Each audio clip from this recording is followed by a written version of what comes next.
आधा cup macaronis और 2 अंडों से आज हम बनाएंगे ये ज़बरदस्त सी रेसिपी जो बच्चों बड़ों सबको बहुत पसंद आएगी। बिस्मिल्लाहिर्रहमानिर्रहीम। अस्सलामुअलैकुम, वेलकम टू मिशाल कुकिंग कॉर्नर। तो आइए चलते हैं, रेसिपी को स्टार्ट करते हैं। सबसे पहले एक पैन में मैंने पानी को गर्म कर लिया था। जैसे ही पानी में बबल्स बनना स्टार्ट हुए तो इसमें मैंने शामिल कर दिया हाफ़ कप मैक्रोनीज। मैक्रोनीज को बॉयल कर लेना है और इतना बॉयल कर लेना है कि वो 90% तक कुक हो जाएं। अब यहाँ पे मेरे जो मैक्रोनीज थे वो कुक हो चुके हैं। इनको स्ट्रेन कर लेंगे। स्ट्रेन करने के बाद इनके ऊपर आपने जो ताज़ा पानी होता है, टैप वाटर होता है, वो आपने डाल देना है ताकि इनकी जो कुकिंग का प्रोसेस है वो रुक जाए और ये जो हमने जितना कुक किया है ये उतना ही रहे, ये ज़्यादा हमसे कुक ना हो जाए। इसके बाद अगर आप इसको गर्म पानी में छोड़े रखते हैं तो फिर ये फुल कुक हो जाएंगे। तो यहाँ पे मैक्रोनीज को मैंने एक बाउल में निकाल लिया। स्ट्रेन कर लेना है, आपने अच्छे से पानी निकाल देना है। उसके बाद इसमें शामिल करेंगे नमक, लाल मिर्चें 1 टीस्पून मैंने इसमें नमक का ऐड किया, 1 टीस्पून हमने लाल मिर्च का ऐड किया, 1/4 टीस्पून इसमें हल्दी जाएगी, 1 टीस्पून ही हमने इसमें गरम मसाले का पाउडर ऐड कर दिया है और 1 टीस्पून हम इसमें शामिल करेंगे चाट मसाला। उसके बाद हमने इसमें शामिल करने हैं 2 अदद अंडे। तो यहाँ पे 2 अंडे मैंने इसमें शामिल कर दिए हैं। अब इसके बाद थोड़ा सा इसमें हरी मिर्ची और हरा धनिया जाएगा। तो यहाँ पे हरी मिर्ची और हरा धनिया ऐड करने के बाद हमने इसको मिक्स कर लेना है अच्छे से, ताकि जो हमने मसाले इसमें शामिल किए हैं वो सब के साथ इक्वली डिस्ट्रीब्यूट हो जाएं, इक्वली लग जाएं। क्योंकि अक्सर ऐसा होता है कि अगर आप सही तरह से अच्छे से मिक्स नहीं करेंगे तो ये जो मिर्ची वगैरह हैं ये सारे मैक्रोनीस के साथ अच्छे से मिक्स नहीं होंगी और कहीं पे ज़्यादा लग जाएंगी और कहीं पे बिल्कुल भी नहीं होंगी। अच्छे से इसको आपने मिक्स कर लेना है। उसके बाद आते हैं चूल्हे की तरफ। पैन चढ़ाएंगे चूल्हे पे और इसमें शामिल कर देंगे 2 टेबलस्पून के करीब ऑयल। ऑयल में हम शामिल करेंगे प्याज, बिल्कुल बारीक चॉप की हुई हमने प्याज 3 टेबलस्पून के करीब इसमें ऐड कर दी। एक छोटी सी प्याज लेके मैंने उसको बारीक चॉप कर लिया था, वो हमने ऐड किया है। प्याज जैसे ही सॉफ्ट होगा, इसका कलर थोड़ा सा लाइट हो जाएगा, थोड़ा वाइट होना ये स्टार्ट हो जाएगा, तो इसमें हम शामिल करेंगे आलू। एक दरमियाने साइज़ का आलू था, उसको हमने बिल्कुल बारीक बारीक उसकी कटिंग की है, पतला काटा है उसको ताकि वो अच्छे से पक जाए।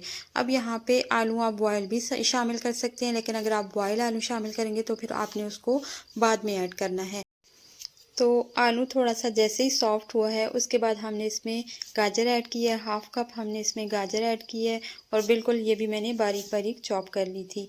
अब यहाँ पे गाजर को भी 2 से 3 मिनट तक हमने पका लेना है। गाजर को मिक्स करेंगे इसमें और 1 से 2 मिनट पकाने के बाद इसमें थोड़ा सा फिर मैंने पानी ऐड कर दिया था, ताकि जो गाजर थी मेरी वो और जो आलू थे वो भी अभी सही से कुक नहीं हुए थे। 80 to 90% तक हमने इनको कुक करना था, लेकिन ये नहीं हुए थे, तो मैंने थोड़ा सा पानी ऐड किया, इसको मिक्स किया और बिल्कुल लो फ्लेम पे हमने इसको छोड़ दिया था। 2-3 मिनट तक ये इस पानी में कुक हो चुके थे। तो उसके बाद मैंने इसमें कुछ वेजिटेबल्स ऐड की थी जो मुझसे यहाँ पे वीडियो नहीं बन सकी।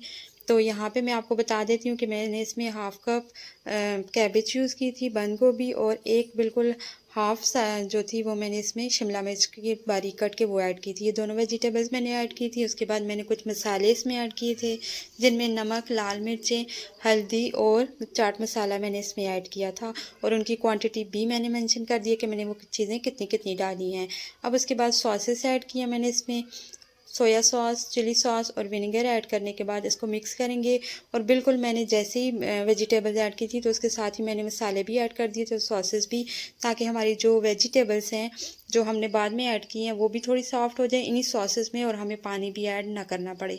तो इसी सॉस में जो हमने ऐड किए हैं इसमें उसी के जो लिक्विड सा है उसी में हम इसको थोड़ा सा सॉफ्ट करेंगे। बिल्कुल हमने इसको पकाना नहीं है, बहुत ज़्यादा गलाना नहीं है, क्योंकि ये वेजिटेबल्स जो हमने बाद में ऐड किए बहुत सॉफ्ट होती हैं और बहुत जल्दी पक जाती हैं। तो बस 2-3 मिनट तक हमने इनको पका लिया। उसके बाद एक लाल मिर्च बारीक कटी हुई और थोड़ा सा हरा धनिया हमने इसमें ऐड कर दिया। यहाँ पे हमने फ्लेम को बिल्कुल स्लो कर दिया। उसके बाद हम इसमें शामिल करेंगे जो मैक्रोनीज और अंडे और जो मसाले हमने इसमें डाल के हमने मिक्स करके रखे हुए थे वो अब यहाँ पे ऐड कर देंगे और ऐड करने के बाद बिल्कुल लो फ्लेम पे ही आपने इसको पकाना है और 3-4 मिनट तक आपने इसको इसी तरह से चम्मच चलाते हुए पका लेना है, ताकि अंडा जो हमने शामिल किया है वो अच्छे से पक जाए। और जो मैक्रोनीज़ है वो तो ऑलरेडी कुक है, लेकिन जो थोड़ी बहुत कसर उनमें है वो भी यहाँ पे पूरी हो जाए। हमारे जो मैक्रोनीज़ और अंडा है बहुत ज़बरदस्त सा यहाँ पे तैयार होगा। तो तकरीबन यहाँ पे 3-4 मिनट तक मैंने इनको इसी तरह से कुक कर लिया था। थोड़ी थोड़ी देर के बाद चम्मच मैंने चला ली थी, ताकि जो नीचे अंडा ना लग जाए हमारे पैन के साथ, और जो सारा हमने मैक्रोनीज़ के साथ जो अंडा था वो अच्छे से पक जाए। तो हमारा जो अंडे हैं, जो मैक्रोनीज़ हैं, वो अच्छे से कुक हो चुके हैं। अब यहाँ पे हमारी जो रेसिपी है तैयार हो चुकी है, लेकिन मुझे यहाँ पे मैक्रोनीज़ में टोमेटो केचप बहुत पसंद है, तो मैंने इसमें 2 टेबलस्पून के करीब वो भी लास्ट में ऐड किया था, और बिल्कुल लास्ट में ही मैंने इसको ऐड किया था, और मिक्स करने के बाद ही मैंने चूल्हे को बंद कर दिया था। आप चाहें तो आप इसको स्किप कर सकते हैं, लेकिन ये बहुत ज़बरदस्त इसका टेस्ट आता है मैक्रोनी में। तो इसको शामिल करेंगे तो आपकी ये जो मैक्रोनीज़ हैं वो और भी ज़बरदस्त सी बनेंगी। अब यहाँ पे हमारी जो डिश है वो तैयार हो चुकी है। ज़बरदस्त, बहुत ही मज़ेदार सी रेसिपी है। मैक्रोनीज़ वैसे भी बच्चों को, बड़ों को, सबको बहुत पसंद होते हैं, तो आप भी इसको एक दफ़ा ज़रूर बनाइएगा। इसको डिश आउट करते हैं।